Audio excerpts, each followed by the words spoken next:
மக்களுக்கு நல்லது பண்றதுக்கு அரசியலுக்கு வாங்கடா, கொள்ளை அடிக்கிறது கொலை பண்றதுக்கு கூட அரசியலுக்கு.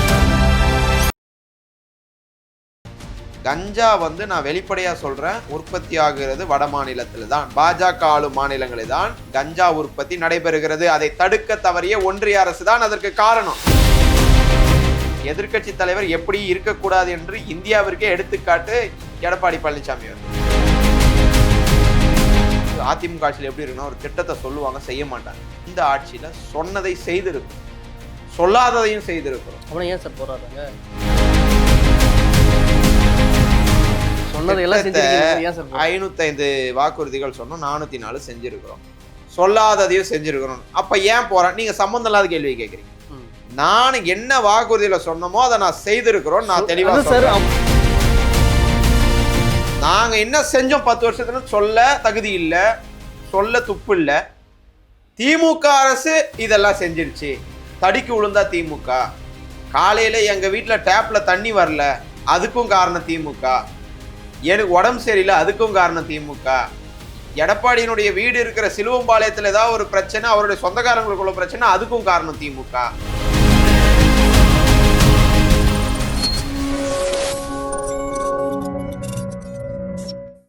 கலர் கண்ணாடி வாய்ஸ் நேயர்களுக்கு வணக்கம். இன்று நம்மோடு இருப்பவர் திமுகவின் செய்தி தொடர்பாளர் ரஜினி அவர்கள். வணக்கம் பிரதர். வணக்கம். எப்படி இருக்கீங்க? நல்லா இருக்கேன். இப்போது இந்த 5 ஆண்டு ஆட்சி திமுகவில் எப்படி இருந்துச்சு? தமிழகத்தில் என்ன மாதிரி மாற்றத்தை ஏற்படுத்தியிருக்குதா நீங்கள் நினைக்கிறீங்க? இல்லை, 5 ஆண்டு கால ஆட்சி தான் 5 ஆண்டுகள். ஆனால் வளர்ச்சியை பார்த்தோன்னா ஒரு 50 ஆண்டு கால வளர்ச்சியை இன்றைக்கு தமிழ்நாடு எட்டி இருக்குது என்றால் அதற்கு ஒரே காரணம் எங்களுடைய திராவிட மாடல் அரசு தான். தொடர்ந்து பெண்கள் முன்னேற்றத்திலும் சரி, தொடர்ந்து பொருளாதார வளர்ச்சியிலும் சரி, அனைத்திலும் முதன்மை மாநிலமாக இன்றைக்கு தமிழ்நாட்டை உருவெடுத்திருக்கிறோம் என்று சொன்னால் அதற்கு காரணம் திராவிட மாடல் அரசு தான். கடந்த அதிமுக ஆட்சியில் சிதைந்து கடந்த ஒரு எல்லா துறையிலும் எடுத்துட்டிங்கனாவே ஊழல் தான். எந்த துறையை எடுத்துக்கிட்டாலும் ஊழல் ஊழல் ஊழல் என்று கடந்த 10 ஆண்டு காலமாக நம்முடைய கஜானாவை காலி பண்ணிட்டு போயிட்டாங்க. இன்றைக்கி அதுலேருந்து மீட்டெடுத்த திராவிட முன்னேற்ற கழகம் பொருளாதார வளர்ச்சி தலைவர் கலைஞருடைய ஆட்சியில் தான் இரட்டை இலக்கம் இருந்துச்சு. இரட்டை இலக்கத்தை கொண்டு வருவோம் என்று சிறுகனூர் மாநாட்டில் 2021 தலைவர் தளபதி சொன்னார். 5 ஆண்டுகளில் இரட்டை இலக்கத்தை நாம் எட்டுவோம்னு சொன்னார். ஆனால் 4 ஆண்டுலே அந்த இரட்டை இலக்கத்தை எட்டினார். 11.19% வளர்ச்சியை தமிழ்நாடு அரசு பெற்றது. வேலை வாய்ப்பின்மை அதிகமாக இருக்குன்ற மாதிரியும் சொல்கிறாங்க. இல்லை, வேலை வாய்ப்பு ஒரு இதில் திருப்பத்தூர்ன்ற ஒரு பகுதியில் ஒரு செருப்பு கம்பெனி ஒரு ஓப்பனிங் போடுறாங்க. கிட்டத்தட்ட ஒரு 10,000 பேர் பக்கத்தில் அப்படி அங்கே நிற்கிறாங்க. வேலைவாய்ப்பின்மை நீங்கள் ஓரளவுக்கு எல்லாமே மாற்றம் முன்னேற்றம் நடந்திருக்குன்ற மாதிரி சொல்கிறீங்க. ஆனால் வேலைவாய்ப்பின்மையும் அதிகமாக இருக்குன்ற மாதிரி ஒரு பக்கம் போகிறாங்க. அதே சமயம் இந்த ஆட்சியில் தான் செவிலியர்கள் போடுறாங்க, தூய்மை பணியாளர்கள் போராடுறாங்க, கெஸ்ட் லெக்சர்ஸ் போராடுறாங்க. இதெல்லாம் எப்படி பார்க்குறீங்க? இல்லை, வேலை வாய்ப்பின்மை என்பது 10 லட்சம் இளைஞர்களுக்கு வேலை வாய்ப்பை உருவாக்கும் என்று கடந்த தேர்தல் அறிக்கை திராவிட முன்னேற்ற கழகம் சொன்னது. ஆனால் வேலை வாய்ப்பை உருவாக்கியவர்களின் எண்ணிக்கை 38,60,000 பேருக்கு வேலை வாய்ப்பை உருவாக்கியிருக்கிறோம். அதாவது சொன்னது 10 லட்சம், நிரந்தர வேலை வாய்ப்பை உருவாக்கியது இல்லை. நிரந்தர வேலைன்றது ஒன்று இருக்கா? நிரந்தர வேலை நிரந்தர வேலை தான். இதுல நிரந்தரம் இல்லாத வேலை, நிரந்தர வேலைன்னு பிரிச்சு பார்க்க முடியாது. வேலை வாய்ப்பை உருவாக்கி இன்றைக்கு இளைஞர்களை முன்னெடுத்திருக்கிறோம் என்று சொன்னால், நான் முதல்வன் என்ற திட்டத்தின் கீழே இன்றைக்கு பயின்று 56 மாணவ மாணவிகள் இன்றைக்கு யூபிஎஸ்சி தேர்விலே வெற்றி பெற்றிருக்கிறார்கள் என்று சொன்னால் அதற்கும் வழிவகுப்பது திராவிட முன்னேற்ற கழக அரசு தான், திராவிட மாடல் அரசு தான். இப்படி தொடர்ந்து அவருடைய முன்னேற்றத்திலே பங்கு கொண்டு இன்னைக்கு மாணவர்களாக இருக்கட்டும், மாணவிகளாக இருக்கட்டும், மாணவ பருவத்திலே அவர்களுக்கு என்ன தேவை என்பதை அவர்களே வாங்கிக் கொள்ளக்கூடிய வகையில் அரசு பள்ளியிலே பயின்ற மாணவ மாணவியர்களுக்கு புதுமை பெண் திட்டத்தின் கீழாகவும் தமிழ் புதல்வன் திட்டத்தின் கீழாகவும் பல திட்டங்களை உருவாக்கி அவர்களுக்கு தேவையானதை அவங்களே செஞ்சிக்கக்கூடிய வகையில் திமுக அரசு வழிவகுக்கிற காரணத்தினால் அவர்கள் படித்து முடித்தவுடனே நல்ல வேலை கிடைப்பதற்கான வேலை வாய்ப்பை உருவாக்குவதிலும் தமிழ்நாடு தான் முதன்மையிலே இருக்கிறது என்பதை நாம் வெட்ட வெளிச்சமாக தெரியுது. நீங்கள் டேட்டாஸ் எடுத்து பார்த்தீங்கன்னா கூட வேலை வாய்ப்பில் பின்தங்கிய மாநிலங்கள் பட்டியலில் தமிழ்நாடு இருக்கிறதா, இல்லை முதன்மையான இருக்கிற ஒரு பட்டியலில் தமிழ்நாடு இருக்கிறதா என்று பார்த்தால் முதன்மையான வேலை வாய்ப்பை உருவாக்குவதிலே முதன்மை மாநிலத்தில் தான் தமிழ்நாடு இருக்கிறது. அதனால தான் நாங்கள் வேலை வாய்ப்பு உருவாக்கலை. வேலை வாய்ப்புன்னா அதிமுக ஆட்சியில் இன்ஜினியரிங் படிச்சுட்டு அங்கன்வாடியில் வேலை புரிகிற அவங்களுக்குலாம் அப்ளை பண்ணவங்களாம் இருக்கிறாங்க. ஆனால் இன்றைக்கு அவர்களுக்கு என்ன தேவையோ, அவர்கள் என்ன படிக்க விரும்புகிறார்களோ அதற்கு ஒரு தாயாகவும் தந்தையாகவும் எங்களுடைய முதல்வர் அவர்கள் இருந்து அவர்களுக்கு தேவையானதை செய்து கொடுக்கிற காரணத்தினால் அவர்கள் நல்ல வேலைக்கு சென்று கொண்டிருக்கிறார். 50 இந்த 5 ஆண்டுல 50 ஆண்டு வளர்ச்சின்ற மாதிரி ஒன்று சொன்னீங்க. ஆனால் கெஸ்ட் லெக்சர் போராடுறது, தூய்மை பணியில் போராடுறதுலாம் அதை எப்படி பார்க்குறீங்க? இல்லை, போராட்டம் என்பது சரி, எல்லாரையும் எங்கேயுமே எதுவுமே நடக்கலை அப்படின்னு எங்கேயாவது ஒரு ஆட்சி நீங்கள் சொல்லுங்கள். போராடவே இல்லை சார் இந்த ஆட்சியில், எல்லாமே சூப்பராக இருக்குது அப்படின்னு நீங்கள் இந்தியாவில் உலகத்தில் ஏதாவது ஒரு மாநிலத்தில் இந்த மாதிரி ஒரு ஆட்சி இருக்குன்னு நீங்கள் சொல்லுங்கள். உலகத்திலே டெமோக்ராட்டிக் கண்ட்ரியில் போராடவே இல்லை சார் அப்படின்னு நீங்கள் ஏதாவது ஒரு இடத்துல சொல்லுங்கள். அவர்களுக்கு தேவையான விஷயத்தை அவர்கள் கேட்கின்ற போது இறங்கி போராடுகிறார்கள். போராடுபவர்களை வலுக்கட்டாயமாக அவர்கள் வந்து போராட விடாமல் தடுத்து இழுத்து அவர்களுடைய வாக்குகள் அவங்க சொல்ல வர்றதை நசுக்கிறது தான் ஒரு வந்து சர்வாதிகாரத்தனம். அது அதிமுக ஆட்சின்னு இது தூய்மை பணியாளர் விஷயத்துல இல்ல, தூய்மை பணியாளர் விஷயத்துல தமிழ்நாடு அரசு சார்பாக காவல்துறையினர் அவர்களை அப்புறப்படுத்தவில்லை. உயர்நீதிமன்ற தீர்ப்பு அளிச்சது அவர்கள் அங்கே போராடக்கூடாது. உயர்நீதிமன்ற தீர்ப்புக்கும் தமிழ்நாடு அரசுக்கும் என்ன சம்பந்தம்? அதில் அரசு தலையிடலாம் இல்லை, இந்த மாதிரி இது பண்ணாதீங்க, தூய்மை ஜனநாயக முறையில் தான் போராடிட்டு இருக்காங்க. உலகத்தில் எங்குமே போராடாமல் ஒரு ஆட்சி இருக்காது. ஆனால் இவங்க போராடினாங்க போது ஜனநாயக முறையில் அதை செய்யலாம். நீங்கள் உயர்நீதிமன்றம் தீர்ப்பு கொடுக்குது சார், அவர்கள் அங்கே போராடக்கூடாதுன்னு சொல்லிட்டு அங்கே வந்து காவல்துறையினர் உயர்நீதிமன்ற தீர்ப்பை வந்து செயல்படுத்துகிறப்போ அவர்கள் வந்து அங்கேருந்து அங்கே இருக்கக்கூடிய மக்களை வந்து கைது பண்ணிட்டு போகிறாங்க. இதில் தமிழ்நாடு அரசு எங்கே உள்ள வந்துச்சு? உயர்நீதிமன்ற தீர்ப்பை காவல்துறையினர் செயல்படுத்துகிறாங்க. இதில் எங்கே தமிழ்நாடு அரசு உள்ள வந்துச்சு? இதுதான், எது நடந்தாலும் தமிழ்நாடு, எது நடந்தாலும் திமுக, இந்த ஒரு ஸ்ட்ராட்டஜியை வச்சு தான் தமிழ்நாடு அரசியலே இன்றைக்கு இயங்கி கொண்டு இருக்கிறது. நாங்கள் என்ன செஞ்சோம் 10 வருஷத்துல சொல்ல தகுதி இல்லை, சொல்ல துப்பு இல்லை. திமுக அரசு இதெல்லாம் செஞ்சிடுச்சு. தடிக்கு விழுந்தா திமுக. காலையில் எங்கள் வீட்டில் டேப்பில் தண்ணி வரல, அதுக்கும் காரணம் திமுக. எனக்கு உடம்பு சரியில்லை, அதுக்கும் காரணம் திமுக. எடப்பாடியினுடைய வீடு இருக்கிற சிலுவம்பாளையத்தில் ஏதாவது ஒரு பிரச்சனை, அவருடைய சொந்தக்காரங்களுக்குள்ள பிரச்சனை, அதுக்கும் காரணம் திமுக. எதுக்குனாலும் காரணம் திமுகன்னு அப்படி சொல்றதுக்கு காரணம் என்ன நினைக்கிறீங்க? எதுக்கு இடத்துல திமுக தான் காரணம்ன்றது சார் சொல்றதுக்கு வேற ஒன்றும் இல்லை சார். எங்க திட்டத்தை பத்தி சொல்றதுக்கு வேற எதுவும் கிடையாது. வளர்ச்சி இல்லைன்னு சொல்ல முடியுமா? வளர்ச்சி இருக்கு. பெண்கள் முன்னேற்ற, பெண்கள் பாதுகாப்பு பத்தி எல்லாம் அப்படியே பெண்கள் பாதுகாப்பு திமுக அரசுல குறைந்திருக்கிறது என்றெல்லாம் சொல்லுவார்கள். அந்த ஒரு உரத்த குரல்ல பேசிட்டே இருக்காங்க. போதை கலாச்சாரம் அதிகமாக இருக்குது, பெண்களுக்கு பாதுகாப்பு இல்லை அப்படின்றது எதிர்கட்சியாக இருக்கட்டும் இல்லை மற்ற புதுசாக வந்த கட்சிகளாக இருக்கட்டும் தொடர்ச்சியாக பேசுகிறத எப்படி பார்க்குறீங்க சார்? போதை கலாச்சாரத்தை தடுக்கக்கூடிய அதிகாரம் யாருக்கு சார் இருக்குது? ஒன்றிய அரசு தான். நார்கோட்டிக்ஸ் யார் கண்ட்ரோலில் வருது சார்? சேம். விமான நிலையம் யார் கண்ட்ரோலில் வருது சார்? போர்ட்ஸ் யார் கண்ட்ரோலில் சார் வருது? அங்கெல்லாம் தவறுனது யார் சார்? இங்கே தமிழ்நாட்டில் ப்ரொடக்ஷன் இல்லை. ப்ரொடக்ஷனை இன்னைக்கு வேரோடு அறுத்து இருக்கிறோம். எங்கே ப்ரொடக்ஷன் கிடையாது. இப்போ ப்ரொடக்ஷன் இல்லைன்னா இந்த கேனபிஸ் கஞ்சா எங்கேருந்து வருது சார்? கஞ்சா வந்து நான் வெளிப்படையாக சொல்கிறேன், உற்பத்தி ஆகிறது வட மாநிலத்தில் தான், பாஜக ஆளும் மாநிலங்களில் தான் கஞ்சா உற்பத்தி நடைபெறுகிறது. அதை தடுக்க தவறிய ஒன்றிய அரசு தான் அதற்கு காரணம். எடப்பாடி பழனிசாமிக்கு அதெல்லாம் எதுவுமே தெரியாது. ஒன்றிய அரசு என்ன சொல்கிறாங்களோ அது சலாம் போட்டு வேலை செய்கிற ஒரே வேலையை தான் எதிர்கட்சி தலைவர் என்று சொல்வதற்கே வெக்கக்கேடாக இருக்குது. எதிர்கட்சி தலைவர் எப்படி இருக்கணும், எதிர்கட்சி தலைவர் எப்படி இருக்கக்கூடாது என்று இந்தியாவிற்கே எடுத்துக்காட்டு எடப்பாடி பழனிசாமி அவர்கள். தேவையில்லாத குற்றச்சாட்டு. இந்த பெண்கள் பாதுகாப்பு பற்றி பேசுவாங்க சார். பெண்கள் பாதுகாப்பு இவர்கள் வந்து அதிமுக ஆட்சியில் பொள்ளாச்சி சம்பவம் நடந்து அந்த பெண்கள் வெளியே வந்து சொல்றதுக்கே நிறைய நாள் ஆச்சு. ஆனால் இன்னைக்கு நேற்றைக்கு குற்றம் நடைபெறுகிறது என்றால் இன்றைக்கு அந்த பெண்கள் வெளியே வந்து சொல்லக்கூடிய அளவிற்கு அந்த விழிப்புணர்வை திராவிட மாடல் அரசு ஏற்படுத்தி இருக்கிறது. குற்றவாளிகள் அந்த விளாத்திக்குளம் சம்பவத்தில் குற்றவாளிகளை பிடிப்பதற்கு 6 தனிப்படைகள் அமைக்கப்பட்டது. அண்ணா பல்கலைக்கழக விஷயத்துல 6 மாதத்திற்குள்ளாக தீர்ப்பு வழங்கப்பட்டது. அவங்க என்ன சொல்றாங்கன்னா, அண்ணா பல்கலைக்கழகத்தில் இவங்கள அழுத்தம் கொடுத்தனால தான் நான் இந்த விஷயத்தில் நடவடிக்கை எடுத்தீங்க, அதுவரை நீங்க எடுக்கவே இல்லைன்ற மாதிரி. அதே அழுத்தத்தை அன்னைக்கு திமுக அதிமுகவுக்கு தந்துச்சு பொள்ளாச்சி இஷ்யூல தண்டனையே வாங்கி கொடுக்கலையா? அதுக்கும் தண்டனை வாங்கி எதிர்கட்சியா இருக்கும் போது திமுக பயங்கர டெமோக்ராட்டிக்காவும் சூப்பராக செயல்படுது. ஆனால் ஆளுங்கட்சியாக மாறும்போது சில விவகாரங்களை மௌனம் காப்புறதா இருக்கட்டும், அதாவது இந்த சவுத் கவின் விஷயங்களாக இருக்கட்டும், இல்லை சாதி ஆணவ தொடர்ச்சிய பிரச்சனைகளாக இருக்கட்டும், இதுக்கு சைலண்டாக மூவ் ஆகுதோ, ஸ்ட்ராட்டஜிக்ஸ் பாலிடிக்ஸ் பண்ணதோ, இந்த இடத்துல நம்ம குரல் எழுப்பணும். ஏன்னா வேங்க விவகாரம் ஆகட்டும், இந்த விவகாரத்தில் இந்த விஷயத்தில் நம்ம குரல் எழுப்பணும், நம்ம எங்கே இந்த சாதி ஓட்டு போயிடுமோ அப்படின்ற மாதிரி நடந்துக்கிறதாவும் சில பேர்லாம் சொல்கிறாங்க. சார் திமுகவோட வரலாறு தெரியாத சில தற்குறிகள் இந்த மாதிரி பேசுவாங்க சார். திமுக என்பது இந்த வாக்கு அரசியலுக்காக உருவாக்கப்பட்ட இயக்கம் கிடையாது.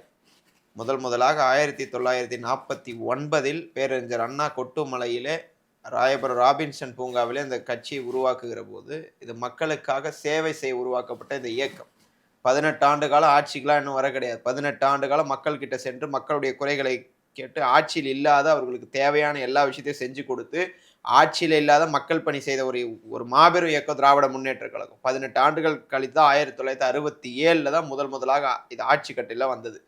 நீங்க திமுகவுடைய வரலாறு தெரியாதவர்கள் இது வாக்குக்காக உருவாக்கப்படுது சார். என்றைக்கும் இன்னைக்கும் சொல்றேன், சிறுபான்மையினர் மக்களுக்காக முதல் குரலாக தமிழ்நாட்டில இந்தியாவிலே முதல் குரல் எங்களுடைய தலைவரின் குரல் தான். இப்போ FCRAன்னு ஒரு சட்டம் கொண்டு வந்திருக்காங்க. அந்த சட்டம் தமிழ்நாட்டுல தேர்தல் நடக்குது, கொண்டு வந்திருக்கிறாங்க. ஏன் அவங்க இந்த டைம்ல அந்த சட்டம் திருத்தத்தை கொண்டு வராங்கன்னா, இந்த டைம்ல தமிழ்நாட்டுல இருக்கிறவங்க தேர்தல் வேலையை பார்த்துட்டு இருப்பாங்கன்னு சொல்லி. ஆனா சிறுபான்மையினருக்கு கிறிஸ்தவ தொண்டு நிறுவனங்களுக்கு எதிராக இருக்கக்கூடிய அந்த சட்டத்திற்கு முதல் குரலாக இந்தியாவிலே ஒலித்தது எங்களுடைய தலைவர் முத்துவேல் கருணாநிதி ஸ்டாலின் தான். முதலாக அந்த திருத்த சட்டத்திற்கு எதிராக அறிக்கை விட்டார். தமிழ்நாட்டில் எந்த முதல்வரும் அதை செய்யலை, அதாவது இந்தியாவில் எந்த முதல்வரும் அதை செய்யலை. முதல் குரலே எங்களுடைய முதல்வர் தான். அதனால இவர்கள் தொடர்ந்து சிறுபான்மையினருக்கு ஏதோ திமுக ஒரு எதிராக இருக்கிறது என்று ஒரு பிம்பத்தை கட்டமைக்க பார்க்கிறார்கள். சிறுபான்மை கேட்கல சார். வேங்கை விவகாரத்தில் அந்த பசங்க குற்றம் எக்ஸ்போஸ் பண்ணுறாங்க. அந்த பசங்களை குற்றம் சாட்டப்பட்டவளா எக்ஸ்போஸ் பண்ணுறதா இருக்கட்டும், அது ஐடென்டிஃபை பண்ணி பாப்பா மோகன் போன்ற வழக்கறிஞர்கள்லாம் சுட்டி காட்டி பேசுகிறதா இருக்கட்டும். இதே சமயம் இந்த கள்ளக்குறிச்சி மேட்டர் இந்த விஷயம் விவகாரங்கள்லாம் குற்றம் சாட்டப்பட்டவங்களே குற்றவாளியாக ஆக்குறதுல எப்படி சார் பார்க்குறது? இல்லை சார், விசாரணை நடைபெறுகிறது. விசாரணையில் ஒருதலைபட்சமாக செயல்படக்கூடாது என்பதற்காக விசாரணையை ஸ்ட்ராங் பண்ணுறோம். விசாரணையில யார் குற்றம் சாட்டப்பட்டிருக்கிறார்களோ அவர்களுக்கு தண்டனை வழங்கப்படுகிறது. இதுல இவர்கள் தான் குற்றம் சாட்டப்பட்டவர்கள், இவர்கள் குற்றம் சாட்டப்படவில்லை என்று நீங்க எப்படி அந்த கன்க்ளூஷனுக்கு வருவீங்கன்னு நான் கேட்கிறேன். அந்த இன்வெஸ்டிகேஷன் பண்ற வேலை என் வேலையும் உங்க வேலையும் கிடையாது. இன்வெஸ்டிகேஷன் பண்ற வேலை காவல்துறையினருடைய வேலை. அவங்க காவல்துறையினர் இதை இன்வெஸ்டிகேஷன் பண்ணி சொல்றாங்க. இவர் பாப்பா மோகன் போய் அந்த ஊருக்குள்ளே விசாரிக்கிறாரு. அங்கே இருக்கிற பகுதி மக்களை விசாரிக்கிறாங்க, அந்த பசங்களை விசாரிக்கிறாங்க. அந்த பசங்க என்ன சொல்கிறாங்கன்னா, போலீஸ் இங்கே இருக்காதீங்க, ஊரை விட்டு ஓடி போயிடுங்க அப்படின்ற மாதிரி எங்களை டார்ச்சர் பண்ணுறதாகவும், நீங்களே குற்றம் நாங்கள் தான் செஞ்சோன்னு ஒத்துக்காங்க அப்படின்ற மாதிரி சொன்னதாகவும், அதே சமயம் அங்கே இருக்கிற முத்தையரை சாதி இருக்காங்களே அவங்க ஒரு பெரிய பின்னணியை உருவாக்கிட்டு பெரிய போராட்டத்தை அறிவிக்கிறனால இங்கே சாதி ஓட்டு போயிருமோ அப்படின்றதுக்காக இந்த வழக்கு விரைவாக முடிக்கலான்றதுக்கு தான் இந்த ஒரு திட்டம் அப்படின்ற மாதிரி பாப்பா மோகன் போன்றாலாம் சொல்கிறாங்க. இல்லை சார், யார் அந்த பாப்பா மோகன் தெரியாது. மூத்த வழக்கறிஞர். அவர் தமிழக அரசால் நியமிக்கப்பட்ட ஃபர்ஸ்ட் ஆணவ படுகொலைக்கு முதல் முறையாக ஒரு நீதி பெற்று கொடுத்தவர். இல்லை, கோகுல்ராஜ் கொலை வழக்கில் இது ஃபர்ஸ்ட் அவர் தான் மூவ் பண்ணாரு.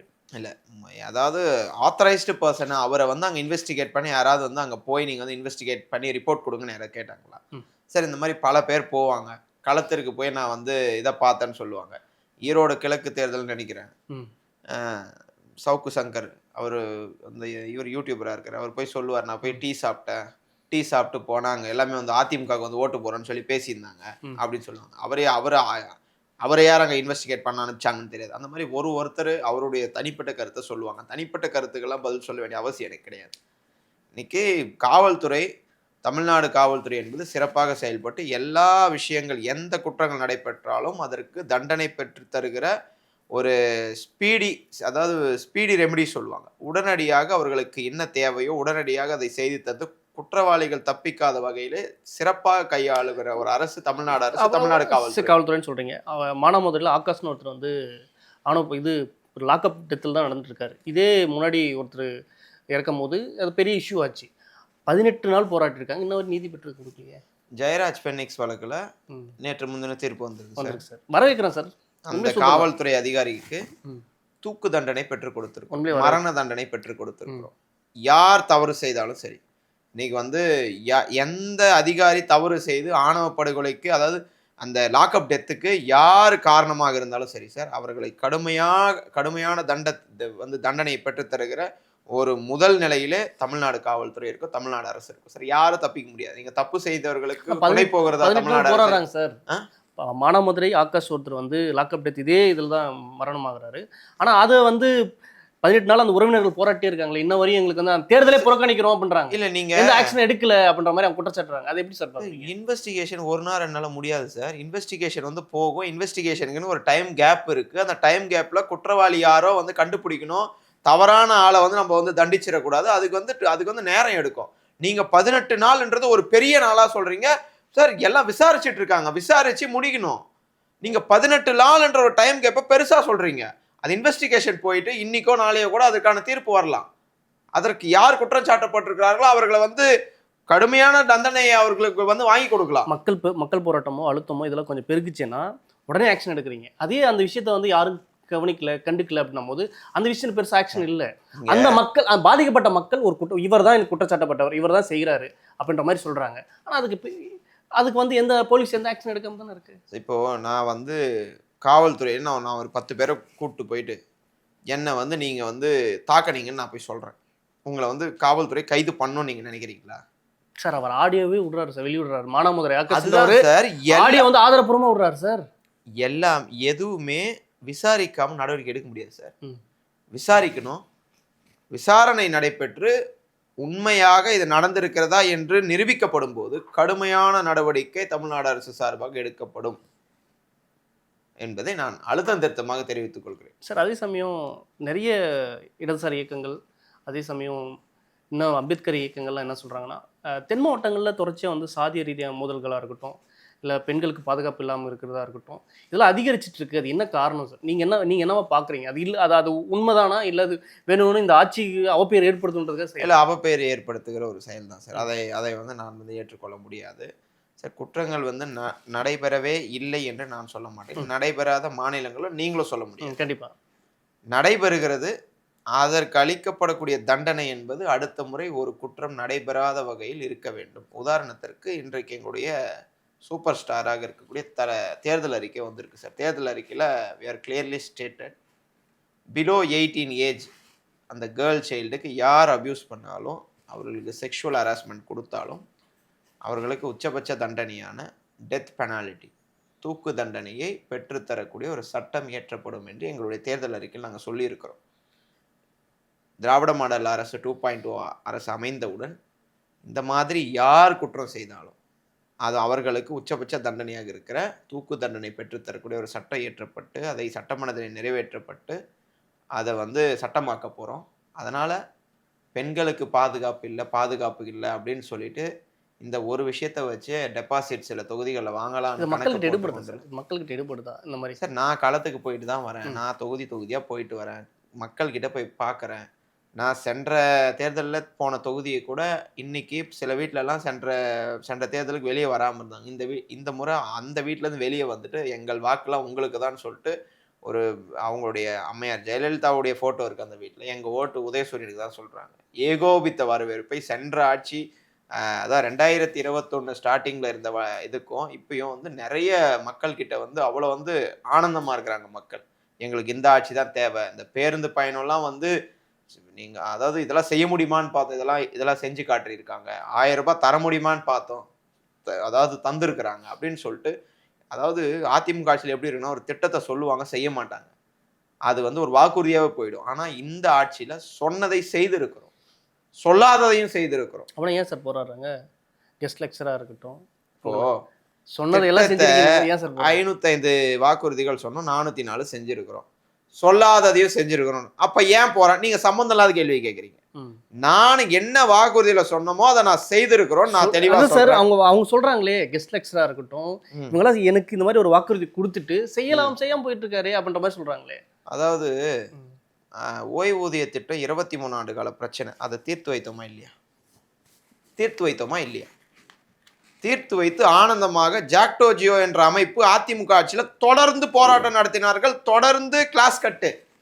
இப்போ ஸ்டூடெண்ட்ஸ்லாம் வந்து டீச்சர்ஸ் வராமல் எவ்வளோ அவதிப்பட்டாங்க. அந்த ஜாக்டோ ஜியோவே மாபெரும் ஒரு விழா எடுத்து முதல்வரை நன்றி தெரிவித்திருக்கக்கூடிய நிகழ்வு இந்த ஆட்சியில் தான் நிகழ்ந்திருக்கு. நீங்கள் பாசிட்டிவ் பாயிண்ட்லாம் விட்டீங்க. எங்கேயோ ஒரு மூலையில் ஒரு 5 பேர் 10 பேர் திரண்டு அவருடைய கோரிக்கை சொல்கிறாங்க. அவர்களே வந்து தப்பாக சொல்லலை, அவர்கள் கோரிக்கை சொல்கிறாங்க. நீங்கள் உடனே இவ்வளோ திட்டம் செஞ்சீங்களே, நீங்கள் எதிர்கட்சி தலைவர் மாதிரி பேச ஆரம்பிச்சிட்டிங்க. இவ்வளோ திட்டம் செஞ்சிருக்குனே நான் சொல்கிறேன், அப்போ ஏன் போராடுறாங்க? சார், போராடுவது என்பது அவர்கள் உரிமை. ஒரு கோரிக்கை வைக்கிறோம்னா அவங்க இறங்கி போராடுறாங்க. போராட்டம் செய்வது அவருடைய உரிமை. அதற்கு நீங்க அதை காரணம் காட்டி நாங்க செய்த திட்டத்துல இருட்டடிப்பு செய்யணும். தமிழ்நாட்டு பாக்குற நேயர்கள் கிட்டயும் அது எடுபடாது. இல்ல சார், நான் வரவேற்கிறேன். நான் நிறைய திட்டங்கள் நீங்க வரவேற்கிறேன்னு சொல்லி எதிர்க்கட்சி தலைவர்ன்ற பேர் சொன்ன பிறகுதான் நீங்க அந்த வார்த்தையை சொல்றீங்க. இல்லைன்னா நீங்க வேற மாதிரி தான் பேசிட்டு இருந்தீங்க. முழுக்க நீங்க நெகட்டிவ் பாயிண்ட்ஸ் மட்டும் தான் சொல்றீங்க சார். குறை இல்லாத ஆட்சி எங்கேயுமே இருக்காது சார். குறைகள் இருக்கும். ஆனால் அந்த குறைகளையும் நிறையாக மாற்றக்கூடிய ஆட்சி தான் எங்களுடைய திராவிட மாடல் ஆட்சி. சரி, ஓகே சார். நிறைய தகவல் பகிர்ந்துக்கிட்டு மற்றும்